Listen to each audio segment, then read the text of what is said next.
What up, bitches? What up, lunatics? What up, everybody? Welcome back to the very last Manifest with the Moon for some time. So I started this as a fun little subscriber-only bonus content episodes experiment over on my old podcast host. And my new podcast host, Acast, does not support this function, for fuck's sake. So this is why it's been just in the public domain for the last month, because I'm doing these episodes for the subscribers that subscribed and then we switched hosts. Anyway, it's a long fucking story. I've got lots of other things to focus on. I'm changing my direction at the minute. I'm focusing on books, I'm focusing on writing, and it takes a hell of a lot of my energy. So do you know what? For the next few months, I'm letting go of the Manifest with the Moon. Doesn't mean I'll stop doing my new moon and full moon rituals. Hell no. I'll still be burning shit in my garden and looking like a crazy bitch. But this is going to be let go for a few months. Who knows if it will return in the future? I hope so, because I really enjoy doing this with you guys, and I hope that you do too. Something I love about the new moon and the full moon rituals is the simplicity of it. There's no crazy magic here. There's no secret, like big secret of something we do. I think it's just the natural rhythm of the universe guiding us and reminding us every 2 weeks. Bitch, have you moved on with your goals? Bitch, have you released what you said you were going to release? It really reminds us that time is moving forward in this cycle and to fucking get with it, basically. So we find ourselves in a full moon lunar eclipse in Taurus on October the 28th. So close to Halloween. Imagine if we had a full moon on Halloween. Wouldn't that be glorious? And if you've been feeling crazy recently, like if you've been having some really sort of like jarring emotions and you feel like you've almost gone back in time with your kind of self-development and your work on yourself, if you find yourself being stirred up by things that you'd thought you'd put to bed, fucking hell, can she speak? She tries. Don't be too hard on yourself, because basically it's fucking eclipse season here to fuck us up. If you remember a couple of episodes back, we talked about the last either new or full moon before eclipse season started. And what we were talking about there is this is your opportunity for any kind of emotions that are coming up to kind of course correct yourself now, so that eclipse season doesn't like hit you sideways and fuck you up, basically, and make you see. And when I say fuck you up, I don't mean that in a negative way. It will be uncomfortable, but it's basically putting you onto the right path. It's pointing you in the right direction, but it does it sometimes in a bit of a severe way. And if you can kind of preempt that, you can start to course correct before that happens, and everything's golden, right? Well, I have definitely been feeling very emotional, but also just frustrated, disappointed, angry, all of the things over the last couple of weeks. And I've really had to remind myself, like, oh, it's eclipse season. Like, it's fine. It's fine. Everyone's experiencing this. And that is quite, comforting in two ways. Number one is you realize, oh, it's not just me. Like, everyone is feeling like this right now. And number two is you're feeling these feelings for a reason. You're feeling these feelings to course correct you onto the path that you need to be on, to get yourself into alignment and to really face the sometimes scary realities to be able to move forward in our lives. So yeah, just roll with it. Just roll with it while you can. So remember that full moons are for releasing, relinquishing. What other words can we think of? Letting go. So if you have any excess anywhere in your life, now is the time to let it go. So this can be emotional stuff, but it can also be very physical too. So I am currently partway through a house renovation, and we are magically getting to the point where shit's starting to happen. Like, walls are being plastered, walls are being painted, kitchens are arriving. And I've realized, possibly because half of my house is not usable, but it just feels like I've got a lot of stuff because everything's just stuffed into the 2 remaining rooms downstairs, like, that we can put things in. And it's made me realize, like, when I've got this beautiful new space for which I'm definitely going to be setting intentions. You know, this kitchen, I want it to be a place where I can nourish myself and my family. I can create amazing family memories around a kitchen table, where I can host and have friends and family around. I don't want to take loads of shit back into that is not going to serve me and my house in how we want our future to be, if that makes sense. So I'm really looking forward to doing a little declutter before my kitchen is like back open.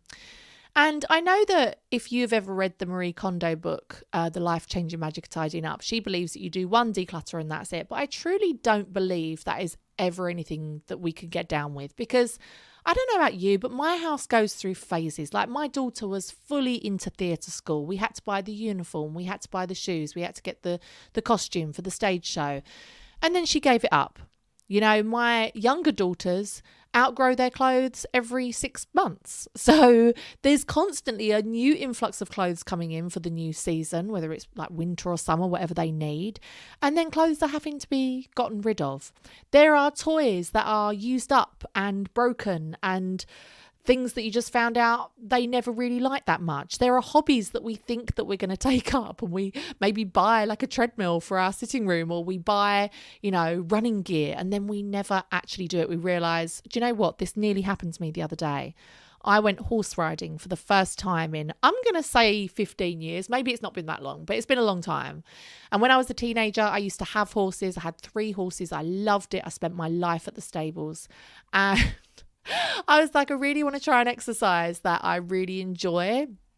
And so I signed up to adult riding lessons. They were on a Tuesday. It's my work day. I was like, yes, I'm in. I fucking love this. And I went to it and I fucking hated every minute of it. Now I'm a few days out, I can maybe recognise it's because it was raining. It's because the riding hat I was wearing smelt like a bag of fucking trash.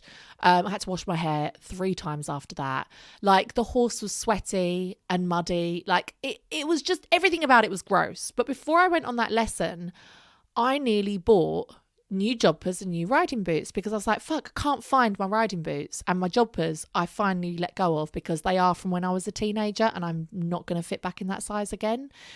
And so, sorry, I'm getting a little bit off topic, but the reason I say that is we are always experiencing new things. We're always taking up new hobbies, or maybe have new business ideas. And so the need to declutter physically, I feel, is an ongoing process. You know, I tend to do it once per season, and I do have a serious declutter once per season. So if you think that there's anything that you need to let go of physically, let it go. So as always, I start my full moon ritual by creating a sacred space. And this is not anything crazy. I'm not sacrificing a young virgin from Tinder that I found. I'm not doing any shit like that. I am literally just creating a calm, beautiful space, maybe lit by candlelight, put some crystals about, light some sage, do whatever you want. I do it in my office because it is the closest to the moon. It's at the top of my house, and I've got like a little window that looks out onto the night sky, and I love that for me. But anywhere that you will not be disturbed is absolutely fine. And the first thing I do is I reflect in my moon journal about what I wanted to let go of last month. And do you know what? She hasn't prepared. Hold on. Where's my goddamn moon journal? Here it is. I really do love having a moon journal, just having 1 page per new moon and full moon to just write a couple of things down and just be able to look back and reflect so easily. I'm really into it. Okay, so this is interesting. The first thing I put off is I wanted to let go of caring too much about this particular dick appointment I was seeing. And you know what? It's so wild. What kind of witchcraft is this? But I genuinely don't give a shit anymore. Like, I don't care. Like, I haven't thought about it for, I'm going to say, easily about 5 days, a week, maybe more, which, considering I only did this 2 weeks ago. No, I didn't. I did it a month ago. Is quite impressive. I put let go of late nights. I've been having some really late nights and I don't know why. Let go of excess stuff, aka declutter. and then I also put my daughter's theatre school. I think it's because at that time I was still trying to convince her to still go to theatre school because like we'd invested so much in it, but let go of it. And we have let go of it. So if you keep a moon journal, just check back and see what you wanted to let go of this time last month, this time last full moon. Okay. Now is the time to make a new list of obligations, jobs, people, emotions, or habits that you want to let go of. One of the other things I listed last month is I wanted to let go of a job I have that I absolutely hate, which is that I have to drive the twins halfway to London every other weekend, but then I have to basically do it twice, like there and back and then there and back. And it's something that I really hated. And so it took a little bit of resistance in my mind, but I delegated it to somebody who was really thankful to do it. And that's like a great job for them.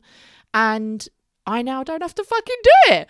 And so that's really incredible, like to be able to see a seemingly small thing that I'd just written down in my moon journal was actually now manifested in my life and gives me hours of time back, reduces my stress levels, and basically allows me to live my best fucking life. So yeah, make a list of any obligations, jobs, people, emotions, or habits you want to let go of. What do you want to let go of that this time next month, the next full moon, you could look back in your moon journal and think, wow, I can't believe that thing had such a grip on me. And I can't believe like I wrote that down and now I'm like in the process of letting it go, or it's gone from my life. And something helpful to do is to look at what you stand to gain by releasing these things. When we talk about letting go, sometimes it can feel like a sacrifice, but it absolutely isn't. It's quite the opposite. By letting go, we stand to gain so much, whether that's time, freedom, money, our emotional fucking stability, whatever it might be. So I don't burn my list that I write in my journal, obviously, because I like to keep it. But if you want to write a separate list of things that you really want to let go, or perhaps you like to journal, if you want to journal out your feelings, what's lovely to do on a full moon is to burn that shit. Burn it. You can either do this in a witch's hat over a cauldron in your garden if you want your neighbours to talk about you, or you can just do it in a fireproof saucepan in your kitchen. It's up to you how far you want to go with it. And also, of course, remember to charge your crystals and yourself in the moonlight. So get outside, have a fire, leave your curtains open while you're lying in bed, whatever it might be, get some of that moonlight on you and take the time to just look at the moon. It sounds really simple, but like just looking at the moon is incredibly powerful, especially for women. To be connected and recognize what phase it's in, it will literally regulate your cycle by doing that. It's insane. And yeah, you will absolutely love it. I promise you. Even if you're in a built up city, try and find a little slither of moonlight, and I promise you it will make you feel so much more connected to the universe. I have started going to a women's circle every full and new moon, and then full moon ones we do outside and we have a fire, and it's like a really, really beautiful practice. So if you have some like-minded friends and you want to get together and do a little new moon or full moon ritual, honestly, it's such a lovely thing to do, and it doesn't have to take up too much time. Right, that is it. That is the end of Manifest with the Moon, my lunatics. I'm sorry. I hope you're not. I'm sure no one's fucking devastated, but it will be back. Like 2024, it will be back. We don't know how yet, but it will. But at the moment, trying to bring out a book and a journal all before Christmas, I do not need to be doing extra episodes. That's the last thing it's the last thing I need. So yeah, this is the last one for now. But I will see you bitches as normal next Friday. Okay, bye.